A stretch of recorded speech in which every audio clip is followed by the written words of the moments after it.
चल, अब ये क्वेश्चन करके देख रहे हैं, क्या कह रहे हैं देखते हैं। ये क्वेश्चन कह रहा है कि by how much percent a shopkeeper mark his goods above cost price so as by giving 10% discount he may gain 30%।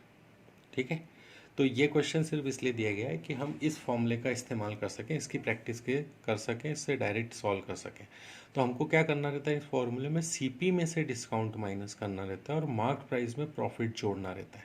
ठीक है, तो सीपी में से हमने डिस्काउंट माइनस कर दिया, 90 आया। मार्क प्राइस में हमने प्रॉफिट जोड़ दिया, ठीक है, प्रॉफिट आया 30%। तो ये 90 और 130 दो वैल्यूज़ आ गई। ठीक है, अब आपको क्या निकालना है, इनके बीच का गैप, वो गैप है 40 का। ठीक है, तो 40 का गैप है, 40/90 इंटू 100 कर लेंगे, सिंपल सा। सो 44:4/9% will be your answer. Clear हुआ। कॉस्ट प्राइस में से डिस्काउंट माइनस करके वैल्यू निकालेंगे, मार्क प्राइस में प्रॉफिट जोड़ के वैल्यू निकालेंगे, इनका गैप निकालेंगे, उस गैप को सीपी से डिवाइड करके 100 से मल्टीप्लाई करेंगे, तो आपको वो प्राइस आएगी जिसमें कॉस्ट प्राइस से हमको मार्क प्राइस कितने परसेंट ऊपर रखना है, ये वैल्यू निकालना होगी। क्लियर है ये चीज। नेक्स्ट क्वेश्चन, ये क्वेश्चन कह रहा है कि एक शॉपकीपर है जो अपने गुड्स की मार्केट प्राइस इस तरीके से सेट करता है कि अगर वो 12.5% डिस्काउंट देते मार्क प्राइस के ऊपर तो भी उसको 20% का प्रॉफिट होगा। तो अगर आर्टिकल की कॉस्ट 1400 रुपीज़ हो तो मार्क्ड प्राइस निकालो। अब यहाँ पे हमको क्या है, ऑलरेडी कॉस्ट प्राइस दे रखी है, ठीक है, और मार्क प्राइस निकालना है। तो सबसे पहला काम तो हम ये करेंगे कि हमको ये जो 12.5% और 20% दे रखा है, इनको हम फ्रैक्शन में कन्वर्ट करेंगे। तो 12.5% क्या है, इसमें डिस्काउंट, तो डिस्काउंट की दो यूनिट्स आ गई, 1/1 आ गया आपका डिस्काउंट, और मार्क प्राइस की यूनिट आ गई 8। ठीक है, तो ये 1/8 मिल गया, यहाँ से हमको 1/5 मिल गया। अब हम क्या करेंगे, चूंकि हमने फ्रैक्शन में कन्वर्ट कर लिया इसलिए अब 100 से कोई उसका लेना देना नहीं है। अब हम उसको फ्रैक्शनल वैल्यू को 100 मतलब होता है 1, 100/100 जिसको हम बोल सकते हैं। ठीक है, तो हम फ्रैक्शन को माइनस करेंगे 1 से और फ्रैक्शन को प्लस करेंगे 1 से। ठीक है, तो डिस्काउंट माइनस होता है तो 1 - 1/8 करने से 7/8 आया, और ये प्लस होता है प्रॉफिट मार्क प्राइस में, तो ये 6/5 आ गया। अब इसको फ्रैक्शन को हटाना है तो हम क्या करते, क्रॉस मल्टीप्लाई करते, तो 7 × 5 = 35 और 8 × 6 = 48, 35 और 48 आ गया। ठीक है, अब इसका गैप वही 13 गैप है, 13/35 इंटू 100 करने से हमको क्या मिल जाएगा, यहाँ कॉस्ट प्राइस से मार्क प्राइस कितने परसेंट अबव है वो निकल जाएगा। लेकिन यहाँ पे हमको ये नहीं पूछा है, यहाँ पे हमको पूछा है कि अगर कॉस्ट प्राइस 1400 रुपये है तो मार्क प्राइस निकालो। ठीक है, तो हमारे पास कॉस्ट प्राइस की यूनिट्स कितनी है, 35 है ना। तो 35 यूनिट्स अगर 1400 के बराबर है तो 48 यूनिट्स किसके बराबर होगी। ठीक है, तो यहाँ से 1 यूनिट की वैल्यू निकाल लेंगे, 1400 को 35 से डिवाइड करेंगे और उसके बाद 48 से हम मल्टीप्लाई कर लेंगे, तो हमारा आंसर आ जाएगा 1920 यूनिट्स। क्लियर है।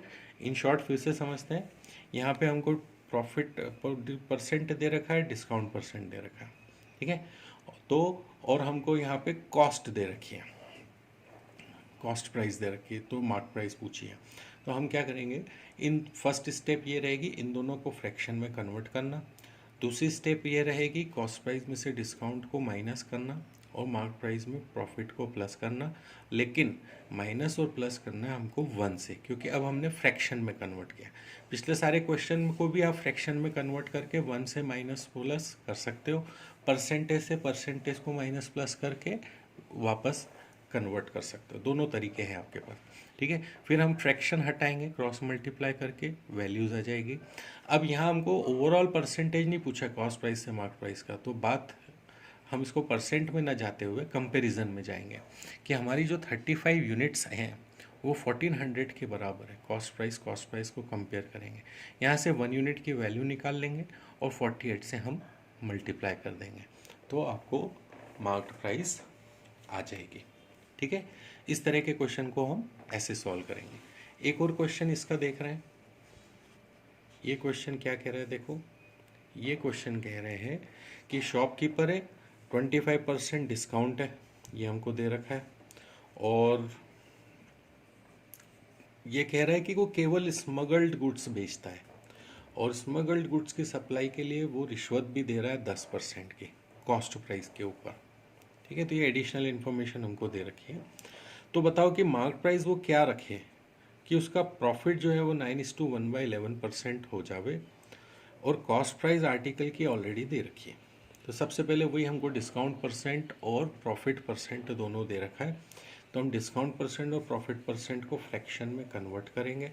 ठीक है, फिर उसके बाद हमारे फॉर्मूलेस में हम वैल्यू पुट करके, और ये कॉस्ट प्राइस में से डिस्काउंट माइनस किया, मार्क प्राइस में से हमने प्रॉफिट को प्लस किया, ये फ्रैक्शनल वैल्यू आई। ठीक है, फ्रैक्शन को सिंप्लीफाई कर लिया तो हमारा 11:16 यूनिट्स आया, है ना। ये यूनिट्स में क्या देखो, कॉस्ट प्राइस है 11 और मार्क प्राइस है 16। ठीक है, अब ये जो 11 यूनिट्स और 16 यूनिट्स हैं, इससे क्वेश्चन को सॉल्व करना है हमको। ठीक है, तो ये देखो यहाँ पे क्या हो रहा है कि ये 11:16 है, कॉस्ट प्राइस हमारी कितनी है, एक्चुअली उसने 10% का ब्राइब भी दिया हुआ है ना, तो मतलब 110% है बेसिकली कॉस्ट प्राइस, क्योंकि 2500 तो आर्टिकल की कॉस्ट थी सही, 10% उसने ब्राइब भी दिया है, तो इसका मतलब एक्चुअल कॉस्ट प्राइस उसकी पड़ गई उसको 2750 रुपीज़ की। ठीक, ये 2750 11 यूनिट्स के बराबर है, तो यहाँ से हमने 1 यूनिट की वैल्यू निकाल ली, है ना। 11 unit is equal to 2750, 1 unit is equal to 250। अब हमको निकालना कितने यूनिट्स की वैल्यू है, मार्क प्राइस की वैल्यू निकालनी, और मार्क प्राइस है हमारे पास 16 units, so you multiply 250 with 16 so as to get your answer. Your answer is 4000 units. This is your marked price. ठीक है, फिर से शॉर्ट रिवीजन अगर हम इसको करेंगे तो ये देखो, शॉपकीपर है 25% डिस्काउंट और 9:1/11% प्रॉफिट है।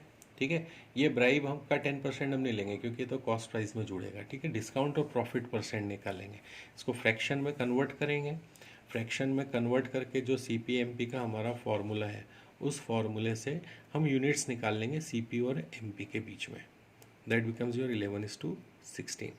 अब हमारे पास जब CP की 11 यूनिट्स आ गई, तो जो हमको कॉस्ट प्राइस दे रखी है 2500, इसमें वो ब्राइब का जो 10% है वो हम जोड़ के, और एक्चुअल उसकी जेब से कितना पैसा निकाल लगा वो निकालेंगे, फिर इस CP की इन टर्म्स ऑफ रुपीज़ को इन टर्म्स ऑफ यूनिट से कंपेयर करके हर यूनिट की वैल्यू निकाल लेंगे कितने रुपए। तो यहाँ से पता चल रहा है कि एक यूनिट की वैल्यू हमारे पास में 250 रुपीज़ आ रही है, तो हम आराम से मार्क प्राइस निकाल सकते हैं कि 16 यूनिट्स हमारी मार्क प्राइस है, 16 को 250 से मल्टीप्लाई करेंगे, you get 4000 rupee as your answer. ठीक है, तो अगर इस टाइप का कोई भी क्वेश्चन आएगा, एक बात ध्यान रखना, डिस्काउंट और परसेंटेज के बीच में जब भी कोई बात कर रही होगी, this is always better to use this formula and simplify it as a unit in terms of CP and MP, and then जो भी अपने को आगे पूछा है उसको हम सॉल्व कर सकते हैं उस तरीके से। ठीक है, तो ये क्वेश्चन सॉल्व हुआ।